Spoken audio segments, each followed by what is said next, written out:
Hello everyone, this is Varsha and you are watching the series of success stories brought to you by Indian Achievers Forum. So once again, we are here with you all to discuss the success story of one more achiever of our, and this time we have with us Mr. Rajeev Krishnan.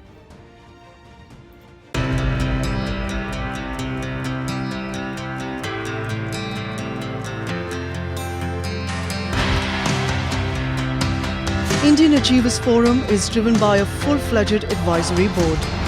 The board consists of experienced personalities who have excelled in their respective careers. Together, the forum organizes conferences, events, workshops, exhibitions, trade shows, and B2B initiatives in India as well as abroad. Where there is passion, there is achievement. And where there is achievement, there is Indian Achievers Forum.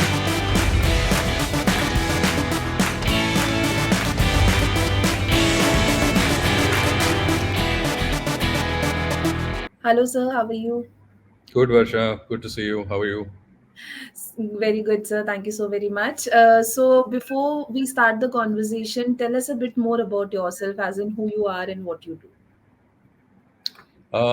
I've been in the retail industry for, gosh, almost over 3 decades now. Was an accidental journey. Jumped into it right out of college almost. After I finished my bachelor's, I was supposed to go for a master's. I couldn't, didn't get into any of the colleges, didn't have any money, and out of desperation, looking for jobs. And this was in the US. I had accidentally landed up in the US. Kept looking for any kind of job, and the first one I got happened to be in retail. And started all the way at the bottom. I used to, clean shelves, stock shelves, push shopping carts, do all the basic menial work. And that's how the journey started. I never thought it would be the same for the next 35, 37 years. Hated it in the beginning, mainly because my family came from a very well-to-do family. My grandfather was an ambassador to multiple countries. He was in the United Nations. My father was a senior engineer. Mom went to Cambridge and Oxford, and here I was doing menial work in retail. So there was a lot of turmoil, confusion in my head in terms of why, what I was doing. And then destiny took me to a company called Target, which is still one of the top retailers in the world. Started with them all the way at the bottom, and then that was it. Journey's been amazing. I worked with Target for about 18 years. I left as a vice president of stores with them. And then I had the opportunity to come to India for the Walmart joint venture. And I was an executive vice president for the India venture and ran the retail business. And also then moved on to McKinsey as a senior advisor for their retail practice across Southeast Asia. And last, I was the managing director for Spar Hypermarket. Spar is a Dutch retailer. And I think that was like the epitome of an entire journey of 35 years where I got an opportunity to take all my learnings and do something about it. Um, Last couple of years, COVID, of course, put a twist in everybody's life, including mine. Came to Mysore to take a small break. COVID hit, was here for some time. And then instead of going back into the corporate sector, uh, some due to personal reasons and some due to professional reasons also, I started helping a lot of small businesses in Mysore and around. And that's what I kind of do. I consult both big and small businesses, looking to get back into the corporate sector. But that's my journey. It's been an amazing one and very fortunate one. So. Lovely to know, sir. So I'm very keen to know that how did you actually land up to the idea of pursuing this particular field as your career? As I mentioned, it was an accidental journey. It was never planned. It was never intended. I actually wanted to go into the foreign service because my grandfather was an ambassador to multiple countries, and then situation forced me into taking retail as my first job because I didn't have any money, didn't have anything else, couldn't get into any colleges to do my masters, and I think it was absolutely accidental. It was never planned, but I think the while I hated one part of it because I didn't get paid enough. It was extremely low paying those days, and so on and so forth. It was kind of looked down as a career back in the 80s or 90s or whenever it was, whenever I started. Um, but it was highly, highly exciting because there was not a day that I got bored. I have been bored over 3 decades. It was fast paced, challenging, innovative, creative, disruptive. It had a lot to do with people. It it forced you to think beyond. It had a lot of operational excellence. It had the supply side, so it had the soft and the hard skills, and it was constant. It was a constant evolution, and I think as the years progressed, and without a doubt, I think the biggest determining factor of why I chose to retail was Target. I joined them when they were about 2.5 billion. I left, I think, about 60 billion. One of the most amazing companies in the world. I still carry the bullseye on my heart. I still watch what they do. They are and were amazing. I think what I learned there and what happened there definitely kind of took me down that journey of completing 3 decades in retail. So an accidental journey, but today I prescribe it to almost anybody who has an opportunity. Say, go give it a chance because it's an amazing career. So All right, sir. So, nothing comes that easy to us, and I'm pretty sure that you must have also had certain sort of challenges in your professional role. So, what challenges did you have to face in the global retail and consumer industry? I think the challenges have been numerous and consistent. The challenges in the late 80s, 90s were different. Then it evolved to the next set of challenges in the early 2000s, further set in from 2010, 11, 12. And I think the last decade has brought up, the last couple of years has brought up even further challenges. So I think the challenges have been constant, different, but required. I think in the early years, I used to always say, gosh, there's so much coming against you. But the beauty of retail was that it forced you to innovate, forced you to create, forced you to do things different. But that said, I think the challenges that I faced in the West were quite different because that was a developed country. Retail had been developed over decades and decades, basically, and I worked for some of the top retailers that had been in existence for 60 years. So that was a different set of challenges, and those in India were different. So I think going back to the West, while the processes, operational pieces, well developed over the time that I spent there, I think the challenges came in understanding more of the diversity of the communities, improving productivity, improving merchandising, and really catering to the customers based on which communities you kind of lived in. So that was a different kind of challenge in a sense. Coming to India, I think the challenges were very different because the West took, I don't know, 50, 100 years for some of the best retailers to develop, from the time they opened and started to the time that they were running successfully. And I think what had happened in India was, one, because of technology, and secondly, because of the ability to communicate, travel, go see the world, and stuff like that. A lot of the retail got built extremely fast. There were photographs, visuals. You could go see a store in the US and come back and try to replicate it, so on and so forth. And not putting anybody down, but I think that process of developing a DNA, process of setting operational practices in place, all that kind of got skipped, and it just went to opening stores with product. And of course we started feeling the pain later on because it's not as easy as that. Retail is considered one of the most complicated businesses to run because there are multiple moving pieces, multiple pieces of the engine, and if some of them don't work all together, then it can be a big disaster. And I think we saw a lot of that. So I think in India, mainly most of it was around the operational piece, around the supply side, not understanding or having best practices and such. So the challenges have been consistent. Of course, in the last couple of years, I mean, with e-commerce and digital and all coming in, the retailers that had not kind of picked up on it had some big challenges in terms of catching up, innovating, creating, and doing something different. So they've been constant, and I assume that it's going to continue. It's not going to stop. But the beauty and the best part of this business is that you have to stay ahead of the curve, because if you're going to continue to run behind the challenges, you're going to get left behind, without a doubt. So. Very, very correctly said, sir. So now, talking about the future, everyone do plans for their future. So what further plans are you having for yourself in the upcoming years? So if you can share a bit of those plans with us as well. I have no clue. And I say that, I mean, I'm sure people hear this and say, wow, don't you know what you want to do? I absolutely know what I want to do. But I think because life became so unpredictable in the last 5 years, practicality is also kind of set in saying, I want to make a difference and I want to do something where I add value, without a doubt. I think the last couple of years have now taken me from retail into education, a little bit of healthcare, hospitality, a lot to do with the consumer and the services sector, basically. So I've got to experience and do things I never did before. So I think that exposure has also opened my minds in terms of what I can and want to do going forward. I miss the corporate world without a doubt. I'm ready to get back into it if I had an opportunity or a chance, because not having the teams, the resources and stuff is difficult. That said, I think what I've experienced in the last couple of years will definitely be part of what I continue to do, which is ensure I make sure I stay connected to the unorganized sector, give a helping hand where it's required in the community to small businesses, small retailers, small businesses basically, small entrepreneurs who want to make a difference, who don't have the bandwidth, wherewithal, support, and such. So I think I'm looking at the future with an open mind, but with one very specific aim of wanting to make a difference in the people's lives that I work with and in the communities I choose to live in. Right, sir. And I wish you all the success for whatever plans you are having for yourself in the upcoming years. Thank you. Thank you.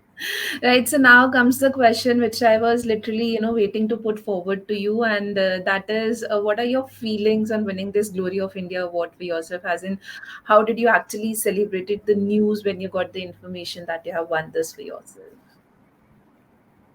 I was shocked. I was surprised. I I honestly was in disbelief. You might not believe it, but I honestly was, because I really wasn't sure if I deserved it. And I say that respectfully, and I say that humbly, because there are people who have done, who do much more than what I have possibly done in my entire life or will continue doing. And I think to be recognized for some of it, and especially at the time when I was out of the corporate sector, without a title, without a position, here I was just a consultant helping businesses. I think that was extremely gratifying, and I think it couldn't have come at a better time. And it was almost an icing on the cake of a 30, whatever, 3 decades journey of life. Um, so I am extremely grateful. Um, I think it also gave me perspective and took me back all these years in terms of all the people who made a difference in my life, because I know, and I've always said it, I am only as good as the people around me made me to be. My mentors, my guides, my friends. There were some amazing, there are away, and some amazing people who believed in me and who gave me hope when I didn't have anything. I had nothing. And I think this award was just that. I mean, I don't know how to thank the Indian Achievers Forum, the jury, and the team for giving me this, because I think it's just lifted me up and said, what, don't stop doing what you're doing. Go out there and believe and make a difference out there somewhere. So I'm happy. I don't smile too much, but I did smile a lot that day. So Right, sir. And I once again congratulate you on this achievement of yours. thank you. Thanks a lot. Okay, so now as we have discussed a lot about your professional journey and also the upcoming plans that you are having, tell us a bit about your social contribution as well as in the CSR activities that you are involved in. I was very fortunate that from an early stage at Target, and I'm talking about 20, 25, 30 years back, I worked for a company that believed that you had to be involved in your communities. And the leadership team at Target kind of instilled that in all of us. And CSR, being involved in the societies and communities that you were in, became a part of our life, my life. And I've always tried to continue to take that. I think at Walmart we did that. At Spar it was part of our vision statement, but all in a corporate setting, in a sense. I think the last 3 years, because of COVID, and because of my connecting at a grassroots level in the communities, and also because of the years that I spent in an educational institution at a business school, I think I'm very clear that, and I have been very clear that I want to continue to be involved in my community and make a difference. I think I did it at a very high level for years, but I want to make a difference in the lives of those people that need some help, trying to make their business work, trying to do something. So more in the unorganized sector, if I had a choice. For one, I would love to continue doing that. And then secondly is helping the youth of tomorrow. I think the year that I spent in that business school was just absolutely fascinating. The relationships I've built, I think what little I was able to give back to the student community in that one year was was was uh, was, I think, breathtaking in a sense, because it made me realize that they need us. Those of us who've experienced life, gone through life, They need us to help us connect education and corporate. They need us to help them, guide them through their journey of life, in a sense. So I think whatever I can do for the youth in some form, I do that even today, both on a personal level as well as on a professional level, which is I do a lot of mentoring. I think that will be and continue to be a big part of what I do in the community. So mine is a little bit more of a disorganized way of what I do, but that is my life, which is my social causes will be around the youth of tomorrow, because I think they will define and decide how and who we become, and of course help the person in need without without deciding who they are, what they're about, or whatever. So Right, so now, last but surely not the least, what message or mantra you would like to give to a younger generation to become successful in their careers? I think when I speak on campuses, and I do speak on campuses on and off, I think the first part of what I normally share is the journey that started at St. Joseph's College, Bangalore, in the 80s. Um, I came from a broken family, didn't have a lot of wealth, as you would call it, or whatever. But those 5 years in college helped mold me and kind of define who I became. And it was because of some amazing mentors I had, who pulled out what potential I had inside me and did something with it. And I think that is my message back out to the youth of tomorrow, which is, don't waste your life just going through it, just living it. Life is not just about a job, a promotion, a salary, wealth. All that is required, all that is needed. I will never discount it. I think all of us should strive to be very successful, but I think there is more to it than just that, and that is make a difference in the lives of the people around you. That could be our own families. Sometimes we don't. It could be our team members at work.